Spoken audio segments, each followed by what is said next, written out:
Hey y'all, so I am now a new member over at Patreon. So by clicking the link below, you can support my content today. Become a patron for just starting at $2 and you will receive new and exclusive content. But all right, y'all, so let's go ahead and jump right into this story. So obviously, and I've read a couple of articles, and some have describe this person as transmasculine, while others have described this person as transgender. Honestly, honey, going into 2020, I'm not even quite sure if those are the same or different things. But nonetheless, this person is suing Nike um, for basically not enforcing that employees use their proper pronouns, I guess leading to a hostile work environment.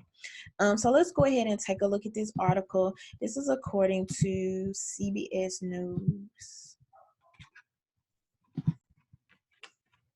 So, transgender workers suing Nike for 1.1 million cites pronoun abuses. A transgender former Nike contractor is seeking 1.1 million in damages from the sporting goods giant for allegedly allowing gender identity-based harassment. According to a civil lawsuit filed this week, Nike and Maine's Brady Group, a staffing firm that hired workers for Nike, discriminated against computer engineer Jazz Lyles, who identifies as transmasculine and prefers the pronouns they, them, and their. The complaint was filed with the Multnomah Circuit Court in Oregon. During Lyle's tenure at Nike from May 2017 to September 2018, the engineer was repeatedly misgendered by coworkers, the complaint said. While Lyles notified management about the issue multiple times, the companies allegedly failed to implement any policies, procedures, and trainings around the use of gender pronouns in the workplace. When someone refuses to acknowledge a person's gender identity or insists on referring to them by a gender to which they do not identify, called misgendering, this causes real and significant harm, read the complaint. This is particularly true when a person is misgendered repeatedly on a daily basis. Nike declined to comment on the lawsuit, but said the company is committed to a culture of diversity, inclusion, and respect where everyone can succeed and realize their full potential. Mays Brady did not respond to requests for comment. Nike allegedly fostered a boys club jock mentality work culture that was hostile to people who do not fit gender stereotypes, which the complaint said is contrary to the progressive reputation the sports goods company enjoys with the public. In its Be True campaign, Nike hired transgender athletes to promote athletic wear like hoodies and sneakers. The suit alleged that placing a burden on Lyles to educate colleagues about gender identity caused tension between the engineer and coworkers who allegedly called Lyles stupid and unstable. One colleague allegedly said, "I know I'm not supposed to call you she-male." Another coworker allegedly chose not to interact with the plaintiff. Still, another colleague allegedly said she would not use Lyle's gender pronouns for religious reasons. So this just goes on to talk about this. I will link the article below. They did go on to do a training or whatever around her pronouns, but I guess, they basically felt like they took too long to do it, and it kind of just like singled her out or whatever.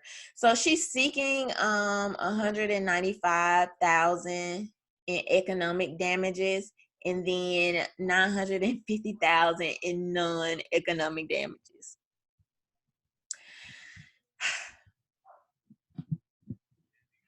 Okay.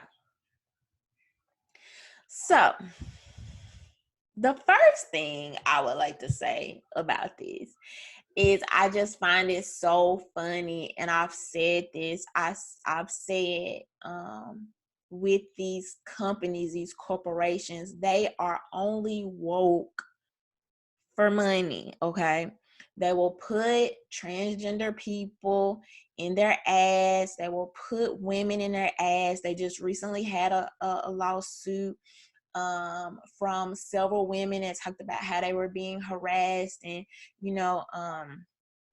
sexually discriminated against. And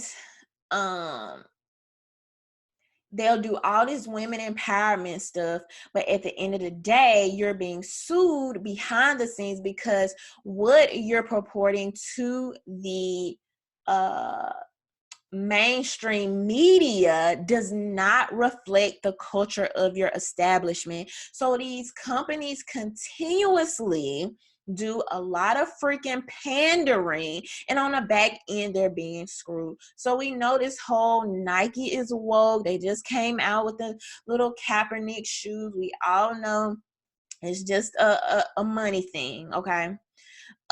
These same companies, like I said, you're getting sued by women. Now you're getting sued by transgenders.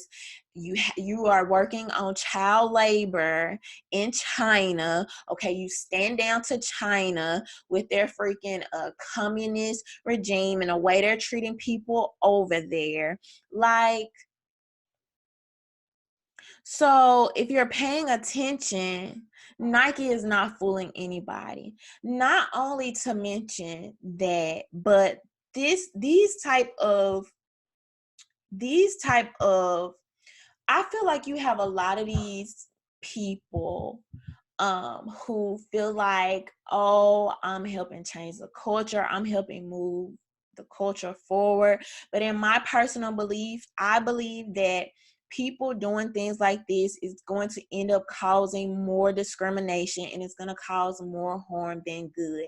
Why I say this is because you're going to have these companies that are just going to not end up not hiring people that are different, whatever you want to call them, in the first place. Because the way the media is propping up LGBT people, everything you see in the media is always the radicals leading the freaking movement. It's always the people that are finding the most ridiculous things problematic.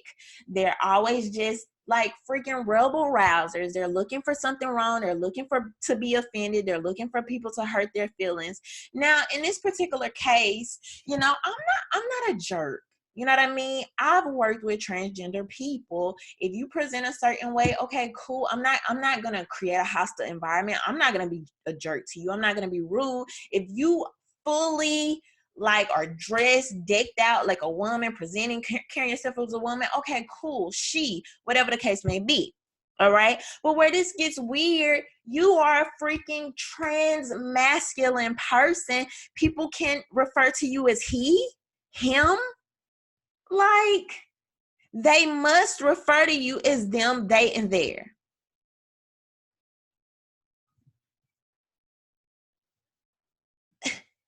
You admit to being trans masculine. Is that still a violation if people respond to you as a he? Like, I don't get it. To me, at that point, it's just too much. You're going to have employers that see people coming in, and if they, if you look transgender, a lot of people are going to be like, I don't even want to deal with that.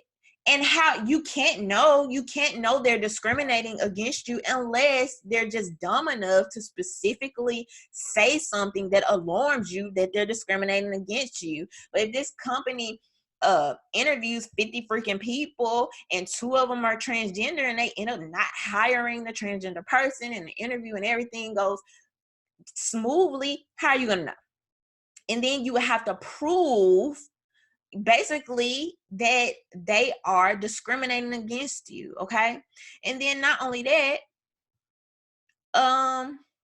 you have all these freaking pronouns. If there's all these genders, you have all these pronouns. People want to be Zir and Zen and Zimmy and Yin and Din and Fin and Hen. Like, where does it end? Seriously. And then not to just mention, like I don't know, just calling, like referring to one person as them and they, like it's just so odd. Like, you know, a customer comes in and they're like, you know, who's responsible for this or who's working on this? And you're like, them? Them?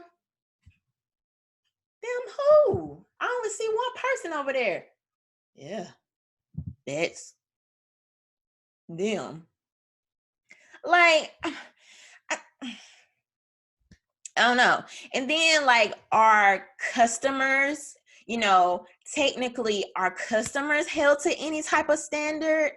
Or, you know, like, where is this leading? Because our customers going to be held to a standard of how they identify people, especially, you know, because I mean, we usually identify people as they present themselves, like as we see them. So we're going to usually refer to them as she, he, just, you know, straight off the bat, without really just putting all this extra thought into it. And so could a transgender person be like, oh, they constantly let customers refer to me as the pronouns that I'm not, or they won't ban this customer from the store because they repeatedly call me a she and I'm a they. You know what I mean? And then what about, like they said in the article, people that just want to avoid it altogether for religious reasons? Like, is that offensive if I just be like, hey, or just call you by your freaking name? Hey, Charles, how are you doing today? You, old buddy, old Charles. Like, and so if it becomes apparent that people are just avoiding your pronouns altogether because that is possible, is that also harassment? Like, I don't know. But it just has a lot of open-ended questions, and where this gets tricky is that this is never ending. It doesn't stop. They look for new things to be something, okay? And not only that, this sets a precedent for how these cases are going to be handled and how people are going to see this being handled. Because, you know, in the event Nike loses this lawsuit, now you are just red flagging for people to sue for these things. And so